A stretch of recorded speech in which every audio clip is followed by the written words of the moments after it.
So ఒకసారి దీని గురించి మాట్లాడదాం మనం. వందే మాతరం స్ఫూర్తి మంత్రం, మాతృభూమి ఔన్నత్యాన్ని చాటేలా వందే మాతరం. వేదకాలం నుంచి భరతమాతను కొలవటం ఆదర్శం. అదే స్ఫూర్తితో వందే మాతర గీతం రచన, దేశానికి స్వతంత్రానికి వందే మాతరం ప్రేరణ. అయితే ఈయన ఏమంటారంటే యాక్చువల్గా 150 years బ్యాక్ వందే మాతరం ఇలా ఉండేది కాదు, దీన్ని మార్చారు. నెహ్రూ ఉన్నప్పుడు దీంట్లో కొన్ని పదాలు ఉన్నాయని చెప్పి వాటిని మార్చారు అని చెప్పారు. ఇదిగో మోడీ గారు చెప్పారు.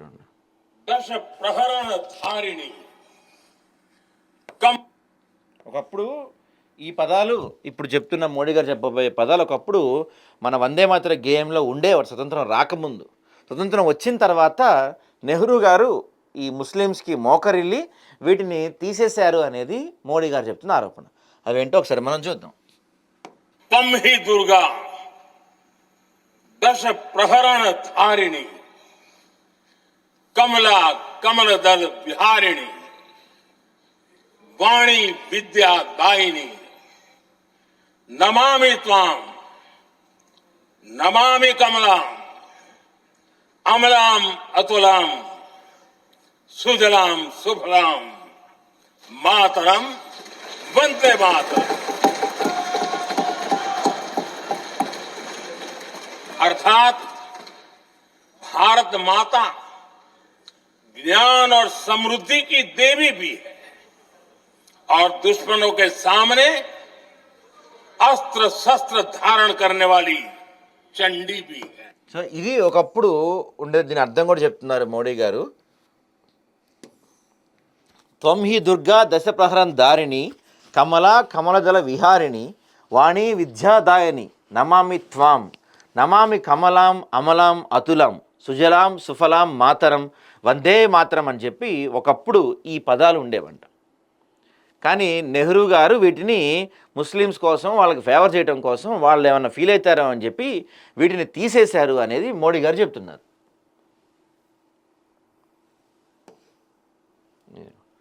సామాజిక సామరస్య పేరుతో వందే మాతర గేయాన్ని కాంగ్రెస్ పార్టీ ముక్కలు చెక్కలు చేసిన ప్రధాని మోడీ ఆరోపించారు. వందే మాతర గేయం ముస్లింలకు ఆగ్రహం కలిగిస్తుందనే వాదనతో ఆనాటి ప్రధాని జవహర్లాల్ నెహ్రూ ఏకీభవించారని, ముస్లిం లీగ్ నేత మహమ్మద్ అలీ జిన్నాకు వంతపాడి ద్రోహం చేశారని విమర్శించారు.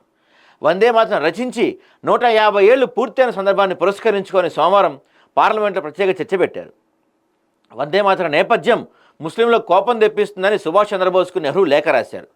లక్నో జిన్నా నిరసన తర్వాత అది చోటు చేసుకుంది. గేయ నేపథ్యం గురించి చదివాక ముస్లింల విషయంలో తలకు అనాగే అనిపిస్తుందని దానిలో పేర్కొన్నారు.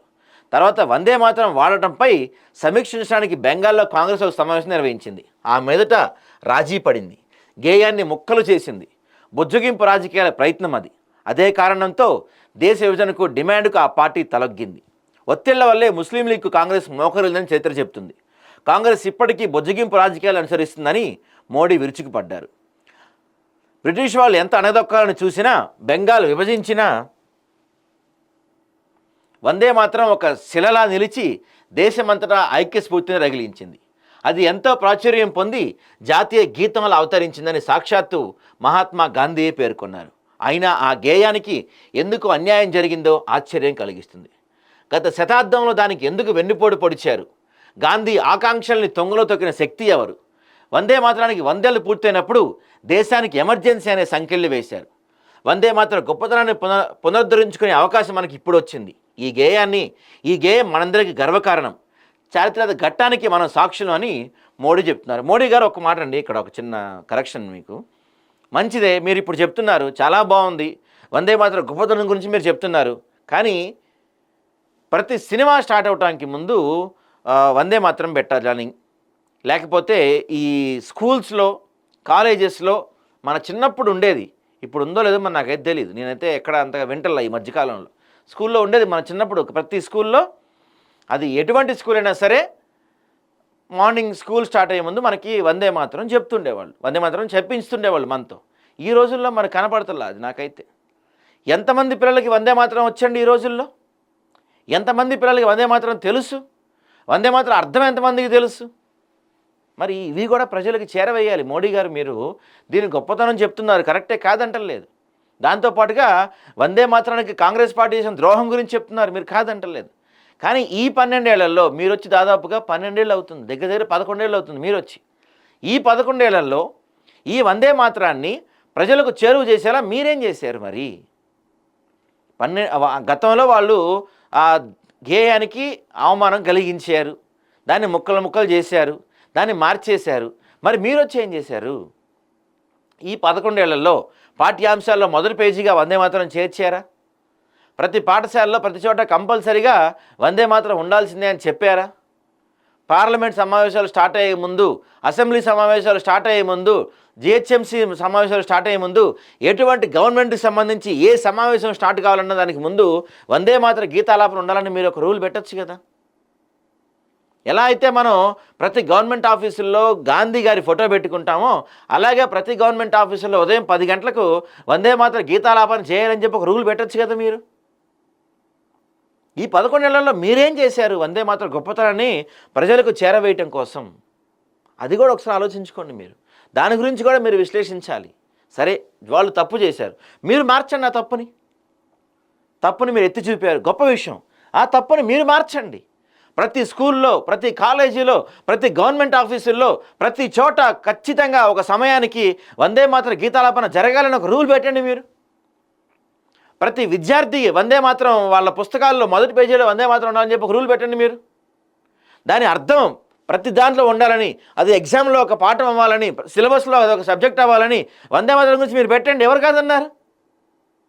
మీరేం చేస్తున్నారు? వాళ్ళకి బుద్ధి లేదు, కాంగ్రెస్ వాళ్ళకి. మీకు ఉంది కదా. వాళ్ళు దేశ విభజనకి ఆలోచించారు, మీరు కాదు కదా. వాళ్ళు ముస్లింలకి వంత పాడుతున్నారు, మీరు కాదు కదా. మరి మీరేం చేశారు, ఏం చేయబోతున్నారు చెప్పండి ఇప్పటికైనా. ఇక ప్రియాంక గాంధీ గారు ఏమంటారంటే, వయనాడు ఎంపీ ప్రియాంక గాంధీ మాట్లాడుతూ నెహ్రూ లేఖలో కొంత భాగాన్ని మోదీ ప్రస్తావించాలని తప్పుపట్టారు. త్వరలో బెంగాల్లో శాసనసభ ఎన్నికలు జరగనుండడంతో వందే మాతరంపై చర్చను ప్రభుత్వం చేపట్టిందని, వివాదాన్ని రేకెత్తించి మహాపాపం చేసిందని విమర్శించారు. ప్రజా సమస్యల నుంచి దృష్టి మళ్లించాలని సర్కార్ చూస్తుంది. మోదీలో ఆత్మవిశ్వాసం సన్నగిల్లుతుంది. ఆయన మునుపట్లా లేరు. స్వతంత్రం కోసం పోరాడిన నెహ్రూ వంటి వారిపై కొత్త ఆరోపణలు చేయటమే ప్రభుత్వ ఉద్దేశం. బొజ్జగింపు రాజకీయాలకు కాంగ్రెస్ పాల్పడటం లేదు. మీరు 12 ఏళ్లుగా ప్రధాని ఉంటే నెహ్రూ 12 ఏళ్ళు జైల్లో ఉన్నారు. ఆయన్ని ఇంకా ఎన్ని రకాలుగా అవమానించాలనుకుంటున్నారో దయచేసి ఒక 999 అంశాలతోనో 9999 ఆరోపణలతోనో ఒక జాబితా రూపొందించండి, ఒకేసారి చర్చించండి. వందే మాతరంపై 10 గంటలు కేటాయించినట్లే నెహ్రూపై మీ ఆరోపణలు ఏకరుపెట్టే చర్చకు 10, 20 లేదా 40 గంటలు కోరదాం. ఆ అధ్యయనం అక్కడితో శాశ్వతంగా ముగించండి. ఆ తర్వాత అయినా మీకు ధైర్యం ఉంటే నిరుద్యోగం, ప్రశ్నాపత్రాల లీకేజీ, అధిక ధరలు వంటి వర్తమాన సమస్యలపై మాట్లాడుకుందాం. దేశ చరిత్రలో ప్రజల గుండెల్లో ఉన్న గేయంపై ప్రత్యేక చర్చ ఎందుకని ప్రశ్నించారు. 17 ఏళ్ళు ప్రధానిగా ఉన్న నెహ్రూ హయాంలో ఇస్రో వచ్చి ఉండకపోతే మంగళయాన్, తేజస్ వంటివి ఎక్కడ ఉండేవన్నారు. బెల్, సెయిల్ వంటి ప్రభుత్వ రంగ సంస్థల్ని, ఎయిమ్స్, ఐఐటి, ఐఐఎంలను ఆయనే తీసుకురాకపోతే వికసిత భారత్ ఎలా సాధ్యమన్నారు. మోదీ గొప్పగా ప్రసంగిస్తారని, దానిలో వాస్తవాలు మాత్రం ఉండవని విమర్శించారు. రాజ్యాంగంపై, రాజ్యాంగ పరిషత్పై భాజపా బహిరంగ దాడికి పాల్పడుతుందని ప్రియాంక గాంధీ గారు చెప్తున్నారు. వీటిలో కొన్ని వాస్తవాలు కూడా ఉన్నాయి. పదే పదే మోడీ గురించి ఎందుకు చర్చ? గంటలు నెహ్రూ గురించి ఎందుకు చర్చ? ఒక టైం పెట్టుకోండి, ఒక 1000 అంశాల, ఒక 10,000 అంశాల, 1,00,000 అంశాలో పెట్టుకోండి మోదీ గురించి, నెహ్రూ గురించి. పార్లమెంట్లో నెహ్రూ ఏం చేసినా పెట్టుకోండి, అక్కడితో వదిలేసేయండి దాన్ని. ఎన్నో సమస్యలు ఉన్నాయి కదా దేశంలో. వికసిత భారత్ వెలిగిపోతుంది ఇండియా అని చెప్తా ఉన్నారు. మేమేం వెలగట్లా, మేము ఆరిపోయి ఉన్నాం అందరం. ఈడ మేమంటే ఇండియన్స్ అందరం ఎవరు వెలగట్లేదండి. అందరి జీవితాలు ఆరిపోయి అప్పుల పాలైపోయి అందరు కష్టాల్లో ఉన్నారు. ఇండియాలో ఎవరు సుఖంగా లేరు. మీరు మాత్రం వందే భారత్లు అయ్యే వేసుకుంటూ కూర్చున్నారు. మీరు మాత్రం ప్రజలకు ఉపయోగపడే పనులేం జరుగుతూ ఉన్నాయి ఇక్కడ? ఎంతమంది జీవితాలు మారినాయి ఇక్కడ? దేశవ్యాప్తంగా నిరుద్యోగం ఎంతవరకు తగ్గింది? దేశవ్యాప్తంగా విద్యా, ఉద్యోగాల్లో, వైద్యం ఎంతవరకు మెరుగుదల వచ్చింది? ఎక్కడా ఏమి రాలా. 12 ఏళ్ల క్రితం కాంగ్రెస్ పార్టీ అంటే యూపీఏ హయాంలో ఎలా ఉందో ఈ రోజుకి అలానే ఉంది. ఒక ఫ్లోలో వెళ్తుంది అంతే. ప్రత్యేకంగా మీరు ఒక విజన్ రూపొందించి భారతదేశాన్ని ప్రత్యేకంగా మీరేం చేయటం లేదు మోడీ గారు. ఎంతోమంది ఈ రోజుకి కూడా విద్య కోసం, వైద్యం కోసం మీరు కేటాయించేది ఎంత అమలవుతున్నాయి? దేశవ్యాప్తంగా ఉచిత విద్య ఎంతమందికి అమలవుతుంది? దేశవ్యాప్తంగా ఉచితమైన నాణ్యమైన వైద్యం ఎంతమందికి అమలవుతుంది? అనే అంశాల గురించి కూడా మాట్లాడండి సార్. మోడీ గారు పదే పదే నెహ్రూ నెహ్రూ నెహ్రూ, ఇందిరాగాంధీ అట్లా చేశారు, ఇందిరాగాంధీ దేశాన్ని విభజిద్దామని చూశారు, ఇందిరాగాంధీ అప్పట్లో ఎమర్జెన్సీ పెట్టారు, నెహ్రూ అట్లా చేశాడు, నెహ్రూ ఇట్లా చేశాడు, అయిపోయినవి కదా అవి. ఇప్పుడు మీరు పార్లమెంట్లో వాటిపైన చర్చ పెడతాం వల్ల మనం చరిత్రని మార్చగలమా? నెహ్రూ చేసిన తప్పులను, ఇందిరాగాంధీ చేసిన తప్పులను, మహాత్మా గాంధీ చేసిన తప్పులను మనం మార్చగలమా? ఈరోజు మార్చలేం కదా. జరిగిపోయిన చరిత్ర గురించి గంటల గంటల చర్చలు ఎందుకు? ఏం జరగాలి, ఏం చేస్తే నా దేశం మారుతుంది, మీరు చెబుతున్న వికసిత భారత్ దేశం వెలిగిపోవాలంటే ఏం చేయాలి అని కదా సార్ మీరు ఆలోచించాలి. పదే వాళ్ళ తప్పులు ఎన్నుకుంటే వాళ్ళ తప్పులు అయిపోయింది, వాళ్ళ కథం అయిపోయింది, కాంగ్రెస్ పార్టీ కథం అయిపోయింది దేశవ్యాప్తంగా. మీకు అవకాశం ఇచ్చాం, మీరేం చేస్తున్నారు? మీరు ఏ విధంగా దేశాన్ని ముందుకు తీసుకెళ్తున్నారు? దేశంలో నిరుద్యోగం రోజు రోజుకి పెరిగిపోతుంది, దేశంలో ఆకలి చావులు పెరిగిపోతున్నాయి, దేశంలో పేదరికం పెరిగిపోతుంది, దేశంలో అత్యాచారాలు మర్డర్లు పెరిగిపోతున్నాయి. వీటి గురించి ఏమన్నా ఆలోచించండి సార్. వికసిత భారత్ అని పేరు పెట్టుకుంటే వికసించిపోదు భారత్.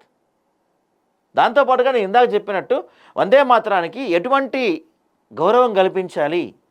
అన్ని ఆఫీసుల్లో, ప్రధానంగా ప్రతి గవర్నమెంట్ ఆఫీసుల్లో, ప్రతి సభల్లో వందే మాతర గీతాలాపన ఖచ్చితంగా ఉండాలి. పాఠ్యపుస్తకాల్లో, ప్రతి పాఠ్యపుస్తకంలో PG to KG, KG to PG అన్ని పుస్తకాల్లో మొదటి పేజీలో వందే మాతరం ఉండాలి. దాని అర్థం ప్రతి విద్యార్థికి తెలియాలి. ఇలాంటివి మీరు చేయండి. ఎవరన్నా కాదన్నారా? చేసి చూపెట్టండి సార్ మీరు. ఇప్పుడు మీరు చెప్పిన అంశాలు ఏవైతే ఉన్నాయో, వ్యాఖ్యలు ఏవైతే ఉన్నాయో వాటిని తీసేశారని చెప్తున్నారు కదా మీరు. త్వంహి దుర్గా దశ ప్రహరణ ధారిణి కమలా కమలదళ విహారిణి వాణి విద్యాదాయిని నమామి త్వాం నమామి కమలాం అమలాం అతులాం సుజలాం సుఫలాం మాతరం వందే మాతరం అని చెప్పి మీరు చెప్తున్నారు కదా. వీటిని యాడ్ చేయండి. ఇప్పుడు మీరు యాడ్ చేయండి వీటిని. ఇప్పుడు దమ్ముంటే మీకు వీటిని యాడ్ చేసి పాఠ్యపుస్తకాల్లో చేర్చండి. చరిత్రని మార్చలేం, కానీ భవిష్యత్తును తీర్చిదిద్దగలం. గతంలో తీసేసిన వాటిని మనం ఏం చేయలేం, కానీ ఇప్పటి నుంచి మార్చగలం. మార్చే ఇది మీ చేతిలో ఉంది, చెయ్యండి. విమర్శించుకుంటా కూర్చుంటే టైం వేస్ట్ తప్ప ఏం ఉండదు సార్. మీరు పార్లమెంట్ పెడుతున్నారంటే మేమంతా ఎంతగానో ఎదురు చూస్తాం, దేశం మొత్తం ఎదురు చూస్తుంది. పార్లమెంట్ సమావేశాలు జరగబోతున్నాయి, దేశానికి ఉపయోగపడే అక్కడ ఏమైనా ఉంటాయేమో, ఏదన్నా అక్కడ పెట్టే బిల్లుల వల్ల మనకి ఏదైనా ఉపయోగం జరుగుతుందేమో అని దేశవ్యాప్తంగా అందరూ చూస్తూ ఉంటారు మీకోసం, అందరు ఎదురు చూస్తూ ఉంటారు మీకోసం. వాటి గురించి ఆలోచించండి సార్. ఫస్ట్ చరిత్రల గురించి ఎందుకు, ఎవరికి ఉపయోగం చరిత్రల గురించి.